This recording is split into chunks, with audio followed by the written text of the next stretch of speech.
Yeah, it's been great being back north a little bit, man. It's been good. Since people don't know, it's been what, 3 weeks since we filmed the podcast, and that's because I 2 weeks ago moved back home and now just getting settled in and whatnot. So now we're finally back. Got the time back on the grind to start making some more podcasts. But yeah, so that's we got a good 3 week delay, I think, Christian. Yeah, between your move, your change in jobs, and then I had some stuff too.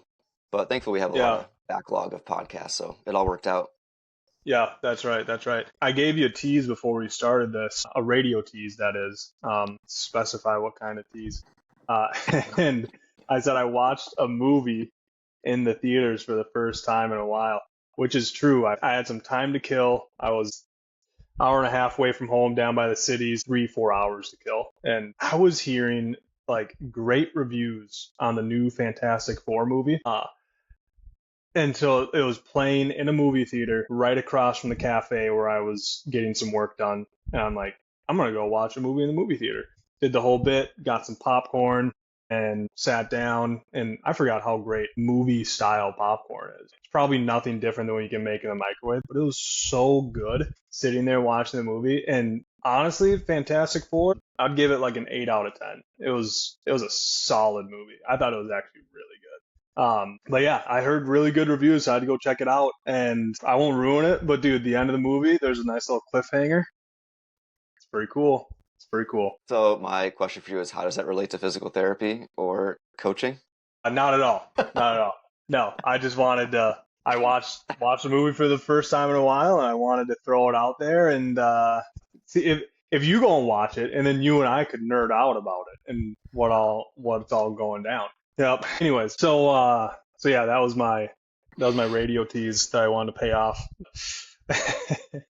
Today, something way different we're going to talk about. We're not going to discuss Marvel. We're going to talk about diving into I guess, kind of a shift or a change in healthcare and looking at cash-based payment models and why we do cash-based, thinking about what are the pros and cons, why doesn't everyone do cash-based, or why doesn't everyone do insurance, what motivated us to get and want to be cash-based, etc. So we're going to get into all those. Not so much of a kind of quote rehab podcast today, but kind of just a little bit more of a background as to why we run the business the way we do and kind of the different models that are out there for healthcare. Yeah, and why you're seeing the major shift towards cash-based practice in physical therapy, but also doctors. I think there are like upwards of 8 or so cash-based primary care doctors here in the Portland, Maine area. There could be Mm-hmm. more, but I was just Googling a bunch of different ones that I can get in touch with soon.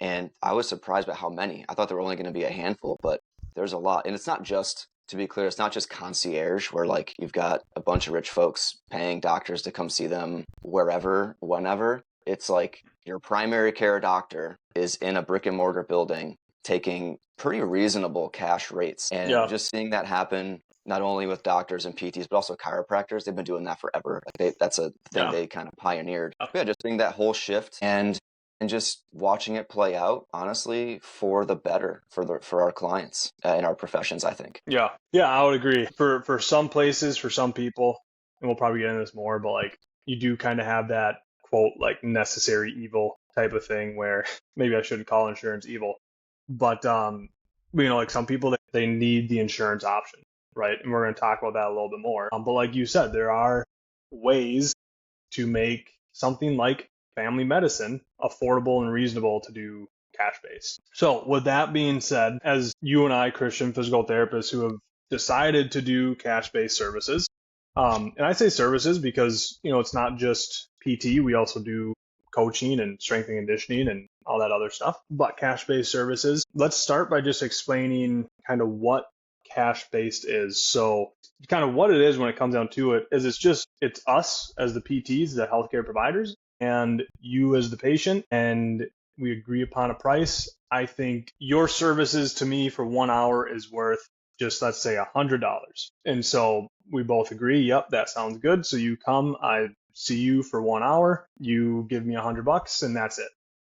There's no middleman. We don't have to get prior authorization. We don't have to submit our different codes to insurance. We don't have to wait for 3-4 weeks for insurance to say yes or kick it back. There's none of that middleman stuff. It's just you and the client, or you and the patient. The other thing with cash-based services is it's not just cash.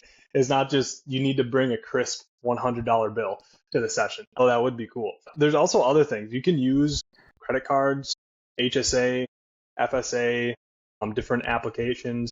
There's different things that you can use to pay with versus just strictly cash. Cash-based practices is kind of just, I guess it's just the term. It doesn't mean that it's strictly cash. So there is other ways that individuals can pay for this that isn't just literally pulling out cash from their wallet. So yeah, I feel like there's sometimes people don't realize that you can use like those HSA and FSA accounts, Christian. I feel like those can be, and I've seen be really beneficial for people and still get the cash-based services. Yeah, I think the HSA and FSA movement has been actually quite nice as a bit of a workaround for the clunky system that we have here in America, at least. But I just want to give you some contrast between what a cash-based service is like versus insurance. So you already described cash-based. It's just, here's the fee, we do the thing, you pay us that fee, done, nothing else. But to contrast that with insurance-based practices, you don't know how much it's going to cost before you go there. And then even if you were to call your insurance company ahead of time,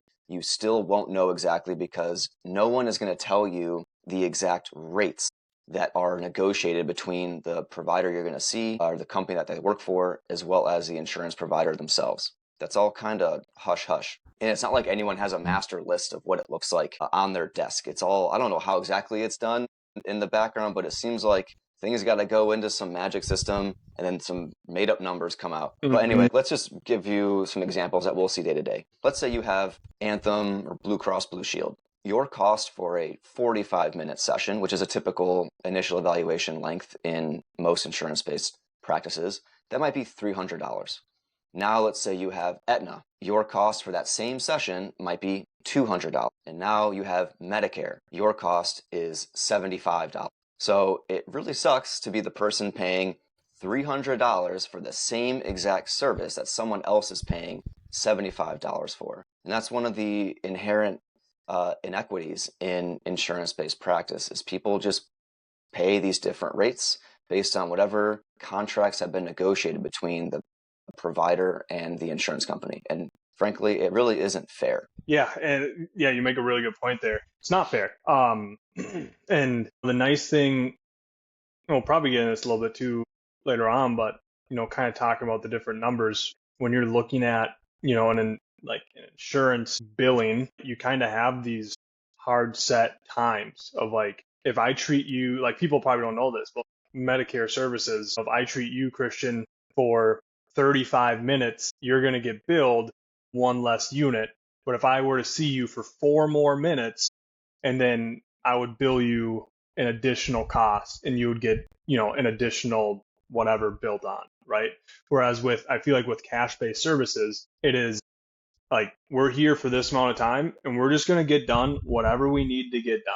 No one's going to tell us what we can and can't do, or if I go 1 extra minute over or 1 extra minute short. It just, that line in the sand for me has always been a weird thing, right? It's always been a weird thing for me when it comes to the billing and those different minutes or timed out sessions. Whereas with cash pay, it's just one flat rate. Don't have to worry about, those different things of, is it going to be 2 units or 3 units, or this insurance company, like you said, is going to be $300, whereas that one's $200, etc. Yeah, it is a more you get what you pay for type fair system, I would say. Yeah, something I want to add to that is just last week, I have a client who typically we'll meet every 4 to 8 weeks. And I'm basically creating a strength conditioning plan for him during his PT session that he goes and does. And it's pretty fun. But he had a new issue pop up where he has some kind of a peripheral nerve compression in his calf that's causing some burning in his ankle. And I was like, look, dude, we can work on this right now. I think we should do some dry needling of your calf to release the muscle tension around that nerve to decrease your symptoms. And his first question was, how much more is that going to cost? I'm just like, dude, you should not have to ask that if you're with your physical therapist. You should be like, okay, cool, let's do it. and then just done. Then I Hmm. do the thing and it's over. And like no one worries about extra costs. I'm just free to practice how I want and give you what you need without you having to Hmm. consider what are the extra costs or not. And that's a stuff just really hurts to have to see and hear. And it's not just him last week. That's happening more and more every year. And now like every week I'm hearing one person at least ask me that kind of question. Yeah, no, yeah, exactly. And especially on dry needling too, because dry needling is not seen as a valid or a necessary whatever type of service in the eyes of insurance unless you have Medicare and you have the specific diagnosis for chronic low back pain, and then Medicare will cover that. But otherwise, everything else likely not covered by insurance, and therefore probably have to pay an extra amount after the service, or some people do it before the services. They collect the money then, whatever it is. It's just it's a type of care that we shouldn't have to worry about. Are we going to be able to do this or not based on if the patient is wanting to pay for it or willing to possibly pay for it? So I feel like that kind of goes in nicely to the next section, Christian, that we want to talk about, which is why we made the switch. So there's a lot of healthcare providers, but specifically PTs that practice within more of the traditional model, insurance model that is, and kind of what were the key reasons from our perspective as providers that led us to want to do more cash-based services. So I'll just throw a couple of them out here. I think for me, the number one thing is offering, well, I think they all play into one another, but I think overall, you can offer better care with cash-based services. Um, you don't have the high demands of requirements that you need to meet when it comes to when we're talking about like billing for insurance. So that's going to talk about administrative burden, right? So when we're thinking about administrative burden, a lot of people probably don't know, but when you go and see your PT, you might see them for 40, 45 minutes. If it's an eval, it might take them 15, 20 minutes to write up that eval, right? Or let's say they've seen 10 people in a row and now they have 30, 45 minutes of paperwork to do after that before they try and eat lunch and then get started with their afternoon patients. And then before you know it, it's 6:30 at night. You still have another 30 minutes of notes to do, get home at 8 o'clock, etc. So there's the administrative burden that can come on with the insurance-based model. And it's because, like, the way I look at it in my head, everyone is taking a piece of the pie, right? Like when you do insurance-based, especially if you work in like a big outpatient clinic, you're billing insurance, insurance is taking some of that, the hospital's taking some of that, and then at the end of the day, there might be a little bit left over for yourself. But because of different people taking pieces of the pie, that leads into the next thing, which is patient volume. So then you often need to see a lot more patients to make the amount of, I guess, productivity or income per PT to be worth it. Um, and that's because insurance reimbursements for physical therapy is actually going down. We're actually seeing less insurance reimbursement for the services that we provide. So therefore, in order for hospitals or clinics to make money with insurance, we need to have higher productivity. We need to see more patients and bill more units and all these other things that I know at my last job behind the scenes is very pushing that narrative, right? Taking away note time, expecting you to see X amount and bill X amount more. It just does not make for a good quality of life or style of care. And those two things play into why we can have better care with a cash-based service. So we see less individuals, but that allows us to be much more intentional, much more focused on each other, on each patient that we have. And it also allows us to just be more, I feel like, more mentally sharp, more mentally clear. Let's say you have to see 20 patients a day. You're going to get done with that day and be like, I don't know how to cook an egg.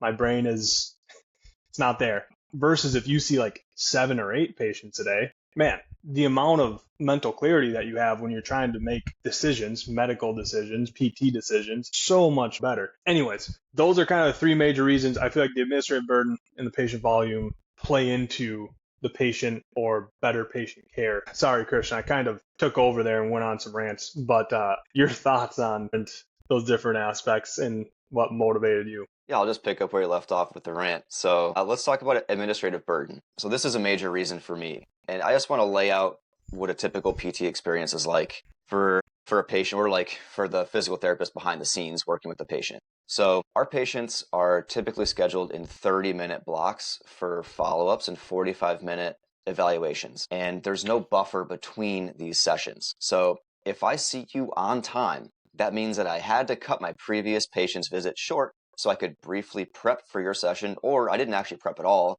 and I'm just going to do it live. If I'm a little bit late to your session, that means that I prioritized my previous patient over you, and I cut into your time. And then while we're together during our session, I'm trying to write everything down as we speak and throughout the session. And this is because chart review and documentation time are not built into our schedules. So if I don't write during your session, I have more work to do during my lunch or at the end of my day, neither of which is paid time. And the act of writing stuff down is essentially doing the same work twice, but worse because I have to mentally process the information, click to all these damn sections throughout the software that you use. And I'm doing this while we're talking, while we're working together. So you know where this is going. I'm distracted during our session and you have less of my attention. And a large amount of the work that physical therapists and insurance-based practices do is completely meaningless medical documentation stuff that doesn't benefit you, the patient, whatsoever.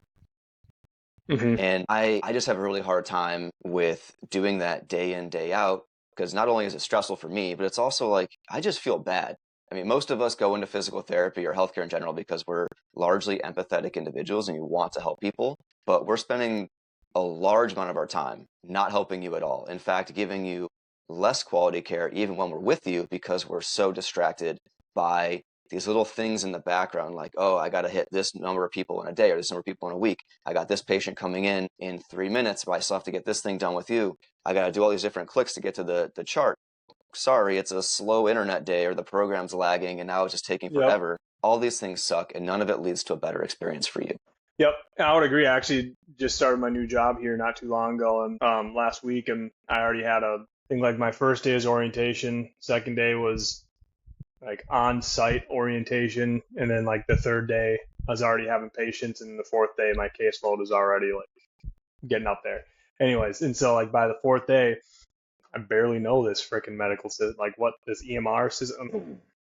It's like similar to what I used in the past, but also not similar. And I told my patients, I'm like, just so you know, this is my first, I'm kind of new to this system, blah blah blah. And at the end of every visit, I like apologize. I'm like, I'm really sorry if this visit seemed inefficient, if I seemed distracted, etc. Like, thank you for being patient with me as I'm kind of navigating this new setting. And thankfully, they're all super nice and understanding.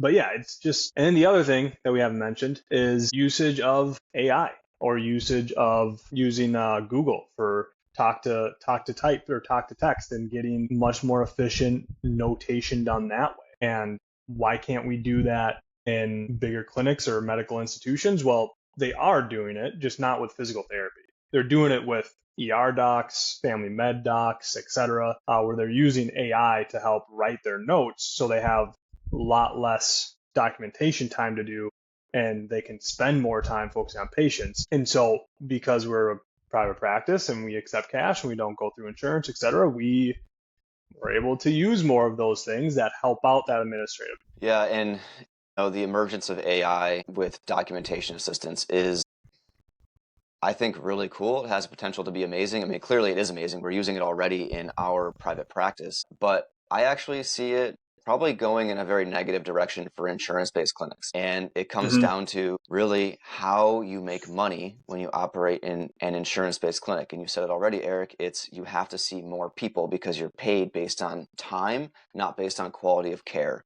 And so if you can take away some administrative time by using AI to help you with that, what is your employer going to want to do? They're going to want to get more patients in during your day. And so what does that do for you, the patient? It's going to give you still a distracted, less focused therapist, just now from different things, more volume, instead of also adding in the documentation. But I do want to stick on that patient volume issue for a bit. This is a major reason we like cash-based practice. The goal for us, and really for any therapist, should be to provide the highest quality of care. And I think of high quality care as having sufficient time and attention for you and your issues at every single session with no exceptions. When you cram a lot of people in a day, your quality goes down. And this is unavoidable. Like anyone, your healthcare provider is going to get fatigued the more people that they see. And as the day goes on, we make worse decisions, our communication ability deteriorates, and our patience to handle your problems goes down. So I will say, though, like anything in life, volume does play a role in skill acquisition. So as a therapist, there are real benefits to getting a lot of reps in. However, 15 to Hmm. 20 people per day, 30-minute sessions, no time for documentation, working through your lunch, and no breaks is not what I consider quality reps. And Yeah. I'm speaking from experience here. So my first 6 years were at a private clinic, which are often like a small mom and pop private clinic, which is different than a larger healthcare institution that might have 500 to 1,000 employees. So I would routinely see 18 to 22 people in a day. And Eric, you were my student there, and you know that we would have days where we'd see 16 people, 20 people, 25 Hmm. people. That was the way it is. And so that means we Yep. often had 2 to 3 patients at once. And guess what? Some of those patients I didn't talk to that whole session. They were Yeah. just with the trainer or often on their own, like we're barking exercises to them in the distance, like, oh, go do that one, 3 sets of 10, whatever it might be.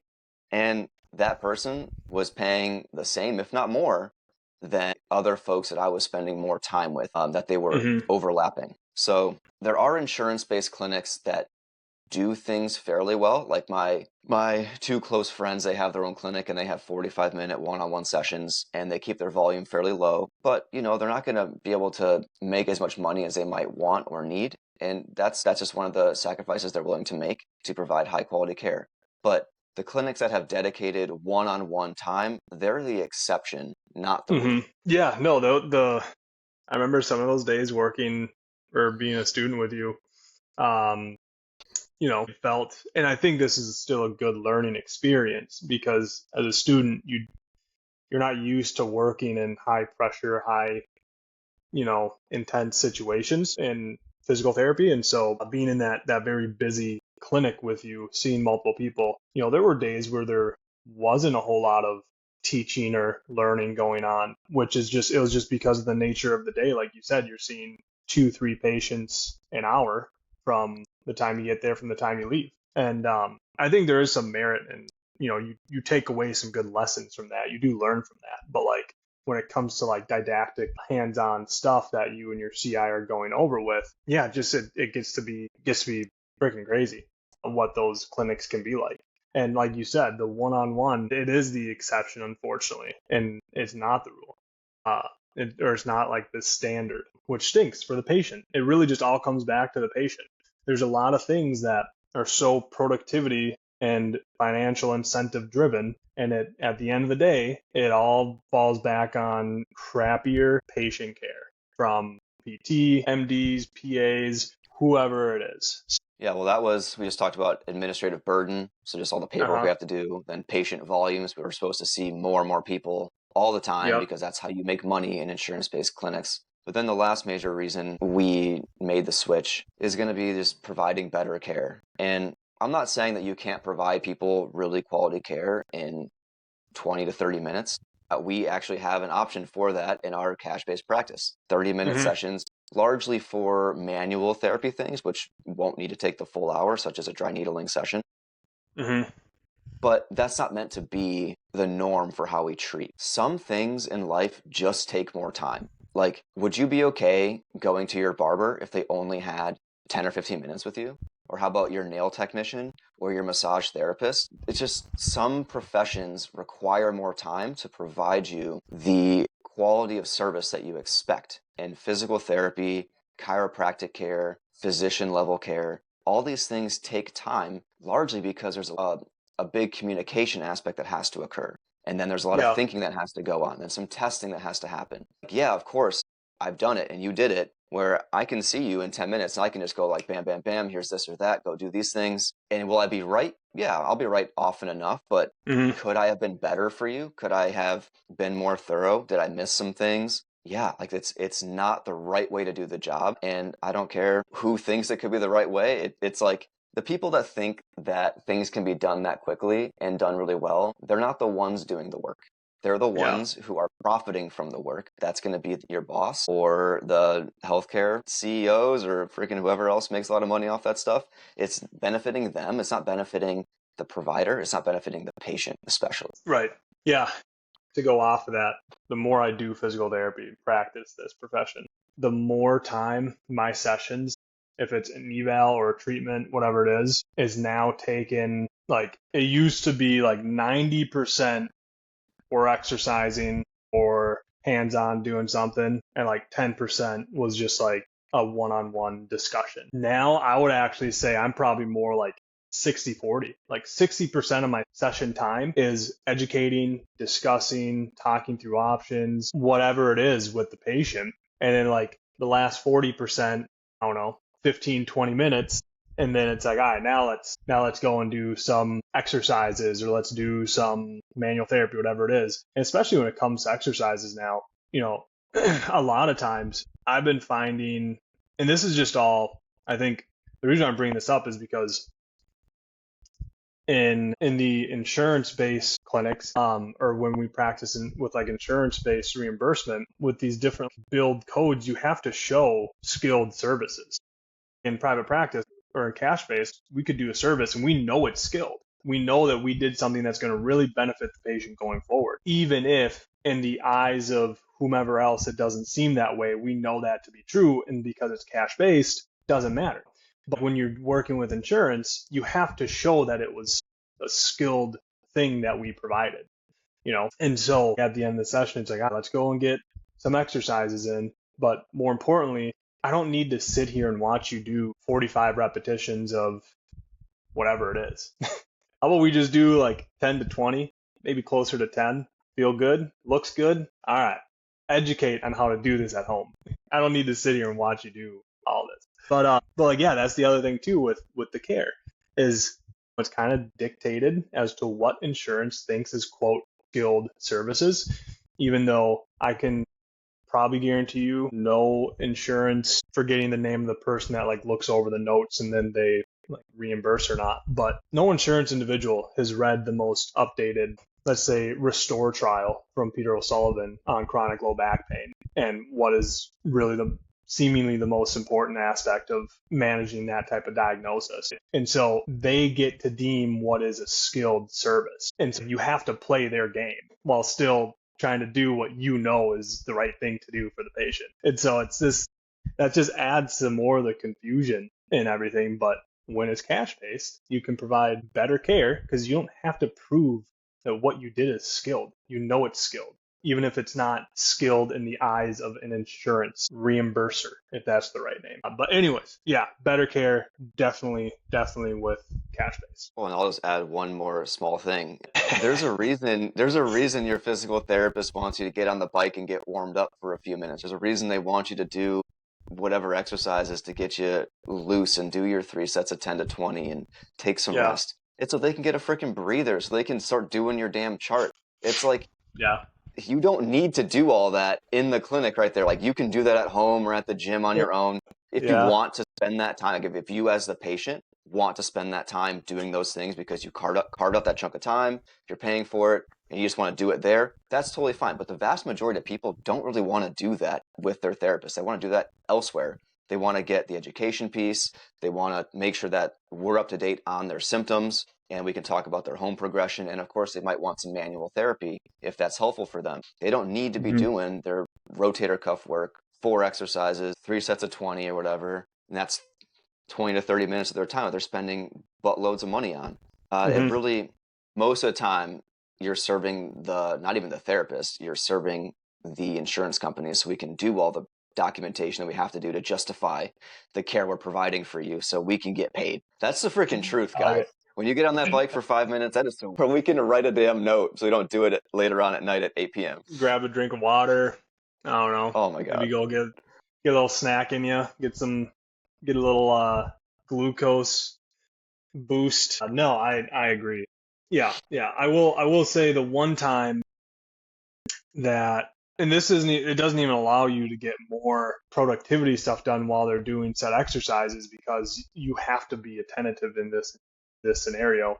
But like an individual that's doing let's say post-op, where you have basically a new joint for whatever reason. Yeah, this repaired, that replaced, whatever it is. I'm gonna want to watch you and be with you as you do movements and exercises, etc., because you're at more higher risk of maybe something going not the way we want it to go, right? If you're like 7 weeks out from a rotator cuff repair, I'm not just gonna be like, hey, see these exercises on a piece of paper? Go home and do them. Like I'm gonna want to see you do those first to make sure they feel good and you do them right, etc. But I would say that's like the one scenario, I think, unless you could think of other ones, Christian, where it's like I want to be there, watch you do it, and make sure it's going good. Otherwise, for the most part, a lot of the exercises, like I said, we just need to do a couple reps, couple sets, and then educate.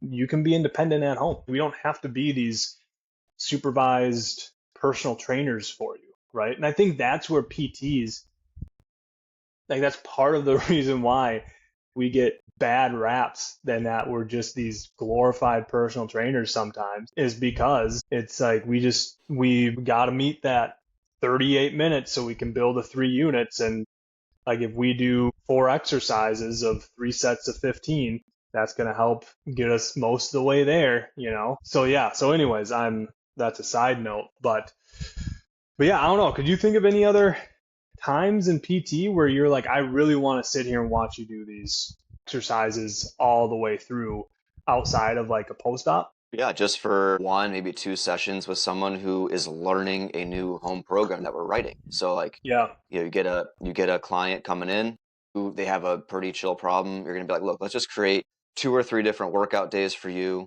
I want you to go through them, at least most of the sets, if not all of them, so I can see you do them. I can get a sense of how they're feeling. But then once we nail that down, I get it all written up. Here's your sets, reps, your weekly frequency. Now just go do it. I don't need you to come back and keep doing it with me. I might once in a while Hmm. check your form as needed, but pretty much just one and done. Make sure it looks good, Yeah. make sure you feel safe, and that's it. Yep. And then we can work on other stuff, other things that we know that can help make you feel better, get you where you want to be. The other thing though, with the one caveat is like with that model, and then the responsibility does fall onto the patient a little bit. If we give you a nice, well-rounded home exercise program, like we're counting on the fact that you're going to be adherent to that when you go home. Because if you don't, and we're not doing stuff here, and we lost the purpose of that. Also, the other thing too is if you're not adhering to it, and then it's not always on the patient. Maybe the therapist didn't write something that wasn't intriguing enough to you. It didn't motivate you. You didn't want to do it. It was, wasn't a part of your goals that you were hoping to achieve, right? And so it's not always just, oh, the patient's lazy or not motivated to do it. Maybe the therapist wrote a crappy home program for you and you just didn't care to do it. So I mean, there's so many other factors too outside of just the patients. It's not the patient's fault or they're not lazy. It's There's so many other things that could go on. Maybe the therapist gave you a billion things to do and you have 3 kids and you're working time and a half at work and there's just all this other stuff going on and you barely get an hour at the end of your day just to relax. And then the therapist is like, hey, do these 20 different exercises. That happens a lot too. All right. So anyways, moving on. More rants on this podcast than I thought there was going to be, to be honest with you. Maybe it's just coming from me. Maybe I'm just being the ranty one today. So I'll let you take this one, Christian. But why would patients choose to pay out of pocket when they have insurance? What's the value proposition for them? Why would they choose to do that? It's really just a summary of everything we've already said. You get quality and personalization, meaning you are getting an hour. So like our cash pay sessions are an hour. And we actually have a 15-minute buffer so that we can go over a little bit if we have to. I don't have that next patient immediately after you. So you get plenty of time to work with us, share your story, and then we have loads of time to go over an exercise plan, talk about the next weeks to months of your plan, set all of your expectations, and almost always get in some treatment on that first day, which you don't always get with insurance No. because you just don't have the time because a therapist has to leave and go chart. So I almost always get some level of manual therapy in with my clients on that first day. So you leave knowing everything you need to know about your diagnosis, what you're going to do, what your expectations are, and you had treatment. To me, that's so, so important to get people off to a great start. Mm-hmm. Yeah, the time is just massive, and neither of us feeling rushed is what I think is critically important to you having a really good experience. And then there's also going to be cost transparency and predictability. While it might sound counterintuitive, it can actually be more cost effective for patients, especially those with high deductible health plans, to go the cash-based route. So with transparency, you know our prices. You know that for this hour, you are spending this much money. That's Yeah. it. There's no like extra stuff going on in the background. It might take weeks for your numbers to come in. Then you get these extra fees tacked on here or there, like facility fee and I don't know, administrative fee. Who knows if people are getting billed these days? And then Hmm. a huge one, if you have a high deductible health plan, which is most people, and high is relative, honestly. So like for some people, a high deductible is 3,000. For others, it's 7,000 or 10,000. So Hmm. like my personal health insurance, I have a $3,000 deductible. And so that means that every bit of service that I get beyond my annual physical with my doctor is going to be charged to me at full price, and I have to pay for it out of pocket until I hit that $3,000. Well, thankfully, right now I'm young enough and I'm otherwise healthy that I don't intend and really never do reach my deductible. So that means Hmm. that if I were to go to physical therapy for like 6 sessions and they're $300 a pop, I'm spending a lot of money for those 6 sessions, and I'm never actually seeing the benefit of my reaching my deductible and my insurance. So nothing's ever really going to be covered much. And so I'm paying way more money for way less of a service when I could have just gone to the cash-based physical therapist and had a whole hour and tons of really good care because I wasn't going to meet the deductible anyways. So I think that's huge. It's like knowing what things are going to cost from day one, no questions asked, no stress, and then knowing that you're probably going to be paying less overall depending on your insurance provider.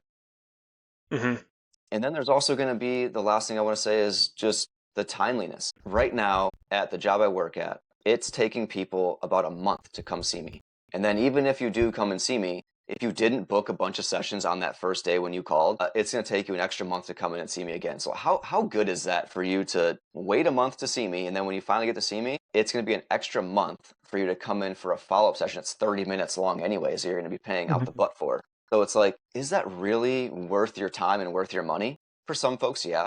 But for a lot of people, it's not. And we're seeing more and more of this in our industry where people are just saying, screw it. They're just not going to PT, or they just go Yeah. for the one session, or they just opt for medications and injections and they just hope for the best, or they just live in pain. And Hmm. when you work with us in cash-based practice, I'm going to see you ASAP. I have times within a week, 2 weeks at most, and soon once we get more available hours, it'll be within days. And so I'm hoping to see people within 24 to 48 hours if they really wanted to come see me, even day of scheduling. And Yeah. then I have your documentation, all that stuff done pretty much the moment you leave the session because most of it's being done through AI that we've built an AI system to help us expedite our documentation and content creation process for you all. And so that completely eliminates the administrative burden for us, and which Yeah. is reflected in your time that you get from us and how quickly you can get access to everything that you need Hmm. for our education piece. So really, those are the big ones for me. It's just like you're getting way, way more bang for your buck. And it's been unreal for me to feel that as the therapist and for my patients in our private practice to experience that compared to our typical jobs that we have or have had over many years. It's just the quality of care is night and day different. I'm not a different person. I'm just able to like give you all of my skill in that session, Yeah. Yeah. and you're just getting all of that, which I think has been really amazing for everyone involved. Yeah. No, I mean, I would agree. I worked with down in Winona and doing the private practice stuff with the Winona State football team. I remember one time it was after a game. It was actually a Thursday night game earlier in the season. I had a guy that I treated months ago, months before this game, and he unfortunately like rolled his ankle, had like a nasty ankle sprain, and I I was at the game, saw it happen, and it was one of those things where, I was kind of standing somewhat close-ish on the sidelines, and I like grabbed someone from the football team. I wasn't associated with Winona State at all, but I like talked to just like a media guy there or something. I'm like, hey, what happened? What happened to that guy? And he was like, oh, they say like he rolled his ankle or something. I'm like, oh, shoot. Like that really sucks. And I'm like, hey, if you walk by him, do you want to try and like get his attention and just like point him in my direction? And so he did. He kind of did that and pointed over at me, and he kind of hobbled on over. I'm like, dude, what happened? And he was telling me about his ankle, etc. And you could tell that he was visibly just super upset because he was put in a lot of work to get to where he was at, and then this ankle injury happened. I was like, dude, after the game, I'm like, let's, come on over to the office and let's, let's work on this thing. And he was like, very appreciative of that. And you could tell that he was just, that put him in a better place, right? Where it was like after the game, 10 p.m., heading over, and I saw him and treated him from, I think, like 10:30 to like 11:30 at night on a Thursday night. And I got him in right away, literally right after the game, and got working on that sprained ankle. And like a lot of education happened, etc. Don't have to get into details, but like that's what you can do when you have something like a cash-based private practice. You can, when you have your own space and you have all that stuff, you can literally like get them in. Like you're never not working, right? Like that's the thing. Like if you need to get in at 10 o'clock at night, I can get you in at 10 o'clock at night. Or if not then, the very next morning. And whereas like a big outpatient clinic or something, like you said, it might be a month till you get in. And it might be another month till I see you again. And I don't blame patients whatsoever that just don't show up. Or they're just fed up with it and they don't want to come back for that second visit. Or if patients do kind of have a little bit of an attitude around the poor availability, I'm like, look, I get it. I'm not taking that personally, you being pissed off about it. I'm in your boat, dude. Like I get it. Like I'm pissed too. But yeah, it allows for so much better patient-centered care from the aspect of being available for individuals when they need it. But yeah. So anyways, we've been talking a lot about how great cash-based is. So now let's get into kind of maybe some of what critics might say about cash-based systems, or some of the main concerns that come up when it comes to cash-based. Christian, do you want to kind of lead into this one for us? Yeah, so there are a couple major arguments against cash-based, and this is more not from the patient perspective, it's more from the clinician or insurer perspective. And the two major arguments are that one, you create a two-tiered system, and then two, you have a negative impact on the workforce. So what does that mean to have a two-tiered system? Critics of cash-based services argue that these models cater to the rich who can afford to pay out of pocket, and then that potentially leaves those with lower incomes who rely on public insurance such as Medicare or Medicaid behind a strained traditional medical system. And I understand this concern, like 100%. If you bleed all the professionals out of the insurance-based system, you're going to just really, really dump a ton of work on the people that remain, and they might remain for whatever reasons. I'm not saying that there shouldn't be insurance-based clinicians. We already have a two-tiered system, and it's only getting worse. Higher income folks have better insurance rates and or they have more money to spend on their healthcare, so it hurts them less. Relatively, spending money on healthcare hurts less for them. That's just what having more money is. And then higher income folks also have better what are called social determinants of health. So they're generally healthier to begin with. And these are things like overall stress in life, comorbidities, job satisfaction, stable home environment, food on the table. All these different things play a role in your health. And then lower income folks have typically very high deductible health plans, which make their services, like I said earlier, essentially cash pay until they've hit that deductible of $3,000 to $7,000, the typical ones that we'll see here in Maine. They also have less in savings. So any bill that they get hurts way more compared to higher income folks. And these lower income folks also have less flexible work schedules and they work more hours, so accessibility is an issue. They have less PTO and they have less ability to take time off in their workday. So we already have that two-tiered system. It's been around forever. It's not going anywhere. And I just don't see how that's a reasonable argument when we're literally providing reasonable rates, clear expectations, way more bang for your buck, and you can get in a timely manner. Yeah, it's a non-argument to me. The other thing too with us is like, or not just with us, this isn't just us, this is with cash based services, specifically cash-based private practice services, smaller cash-based private practice services. We can kind of finagle our services. Like a lot of times we were just talking about how a lot of what we do is education and discussion. And if we have someone who reaches out and they're like, hey, I need physical therapy, and they're like, okay, here's our rates. And they're like, oh, I can't make that work. And it's like, all right, well then how can we meet in the middle with this? Right? Can we maybe do like a virtual session for 30 minutes and charge you like 50% off for whatever it is? I'm just kind of picking these numbers, but we could charge you a cheaper rate for a service that's going to be quicker and virtual, because at the end of the day, it's like, what do you have? Oh, you have this, this, and this. Okay. We can get a lot of benefit out of just discussing and talking about it, right? And so maybe you do a virtual health visit, right?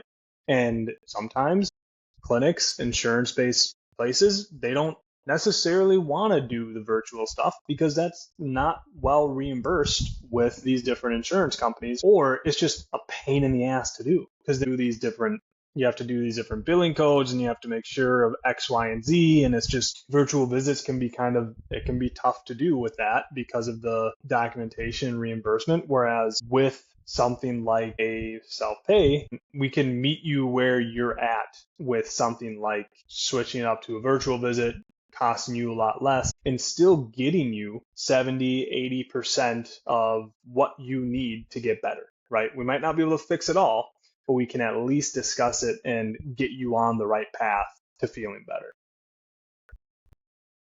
Absolutely. So the next point would be the impact on the workforce. And this is a stronger argument in direct primary care, so cash-based physicians. And the argument goes, if a large number of providers switch to direct pay models or cash pay, which often involve smaller patient pools, so like we see fewer people in a day, it could theoretically worsen existing provider shortages in the traditional system. So our nice response is that, while it's a valid point, we believe that by reducing burnout and increasing professional satisfaction, the cash-based models actually help retain experienced therapists and physicians in the workforce who might otherwise leave due to the frustrations of insurance-based practice. So we're keeping talented clinicians in the workforce to help more people. This argument of the impact on the workforce and like you're going to make things worse for the people, I'm like, why are they leaving in the first place? Like, it doesn't make any sense. I think this is a bullshit concern. This is probably my rant for the day. And this is a concern that I've actually seen over the years on the physical therapy subreddit. I don't know what listeners ever go on Reddit, but there's some useful subreddits, of course, and physical therapy is one that I like to keep tabs on because people are quite honest about how they feel. And in a lot of the different posts that I've interacted with that involve cash-based services, there are always going to be those people that jump in there and they're like, oh, you guys are making this profession worse for us. Like, it's unethical for you to practice cash-based. And I just hate those arguments. I just cannot understand that whatsoever. You're essentially saying that we know the system is broken, but it's the one we have and you need to suffer with us. Why should we, meaning Eric and I or any other therapist who wants better life for themselves and for their clients, why should we be subject to a worse quality of life? And I also think about this from a business perspective. The traditional model using insurance and all the stuff we've already talked about today creates a race to the bottom. Clinicians are way overworked and they're underpaid and they're always being asked to do more every single year.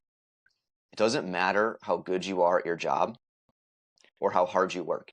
You won't be better taken care of by being a better therapist or doctor under these models. Out of self-preservation, providers are incentivized to do as little as they can get away with. This means they don't engage in as much continuing education to learn more and be better therapists because it doesn't really do anything for them professionally. They don't go out of their way to provide the highest quality of care because it takes too much energy and they don't have the time. And then, since they can't ever make any more money for their work, they don't want to see that extra patient in that day or take that patient at 10 p.m. like Eric does. For some reason, no one else does it, Eric. I'm sorry. That's a bit extreme, but I love that you do. Care about it, man. Or get them in quickly, immediately, or spend a bit more time with them. And we're not doing that stuff because that extra work is only harming the provider and worsening their own quality of life. So I reject this point that we're having a negative impact on the workforce to my core. And I understand that not every provider has the ability or desire to start their own practice, whether it's insurance or cash-based. And I do respect that. But that does not mean that I should be forced to live and work a certain way if I have the time and the motivation to make a positive change in my life, and especially make that positive change for my patients. And truthfully, I can't keep sitting around waiting for someone to fix our healthcare system. It's not happening. It's not happening anytime soon, and it is only getting worse. We know what's going to happen in 2026. It's going to get way worse. I think, truthfully, our patients deserve more, and I can provide that in our cash-based practice. Yeah. No, I mean, I think you put that pretty well. That was a good rant. That was a solid rant. I like that. That was good. I like when you get That all one's been fiery. for years, dude. Years. I had to come out sometime. No, I would agree to the point of like, if good valued clinicians are leaving, why are they leaving? Let's look at what's going on in the different clinics, what's going on with insurance. Let's look at what's going on here. And maybe we should try and fix that versus blaming people for leaving and going and doing their own thing. It seems like a BS argument, like you alluded to, Christian, like with everything you said. It just doesn't make sense. But to me, it seems like the people that leave and go and do a private practice and like do cash based or something, they're the PTs that have spent hours doing continuing education. They're the PTs that are board certified.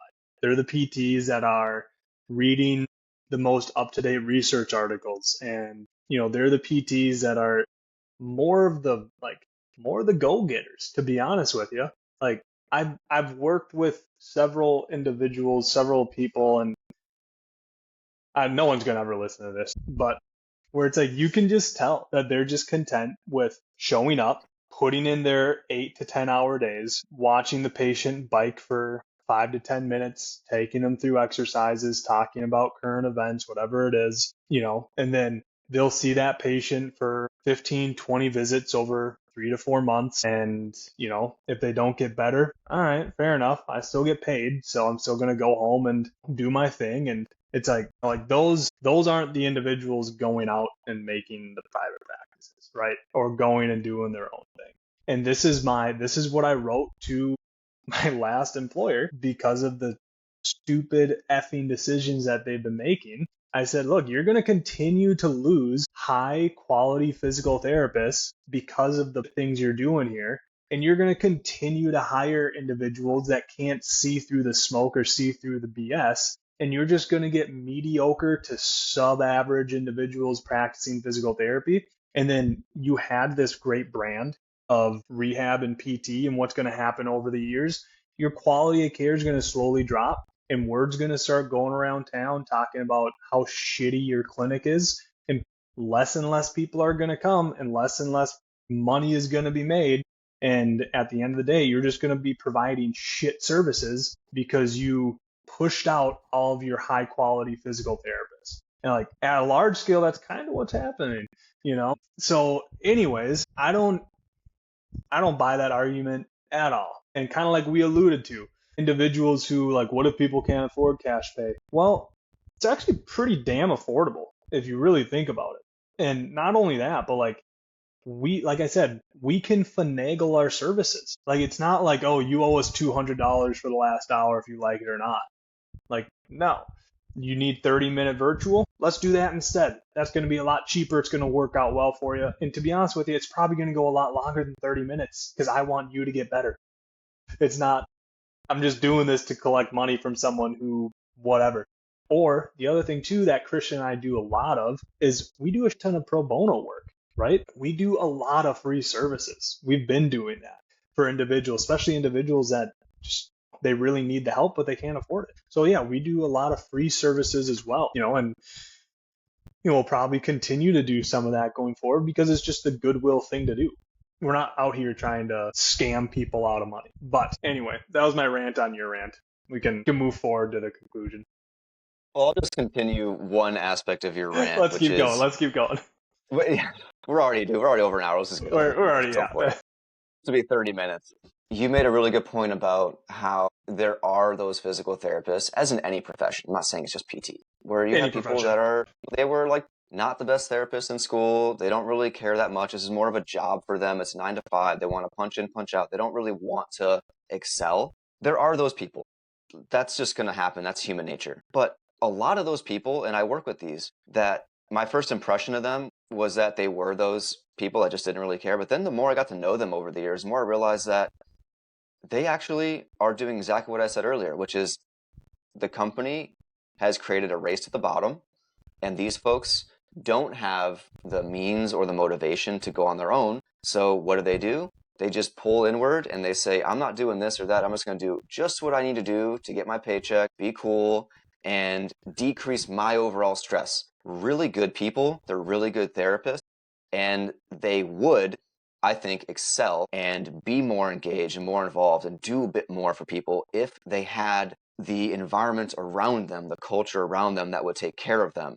And so you have really good people that just get absolutely screwed because the system sucks and it isn't meant for therapists to flourish and patients to flourish. It's the same exact argument for teachers. We just push our Yeah. teachers to the brink and hope that out of their good nature, some of them are going to keep popping up and keep doing the work for no pay and just expect them to figure it out because that's just the way teaching is. Healthcare is no different, at least in certain aspects of healthcare. Yep. And you know, when you get those folks leaving the profession, I also think about it like small towns. Like how many people in your small town, Eric, have left the town to pursue other opportunities because there isn't much for them there, or the things that they would like to do aren't there. That Hmm. happens all over. Like why should people be forced to stay in their small towns if the town itself doesn't want to grow and prosper and create an environment that retains those really good people that have had roots there for generations? It's just none of that makes any sense to me.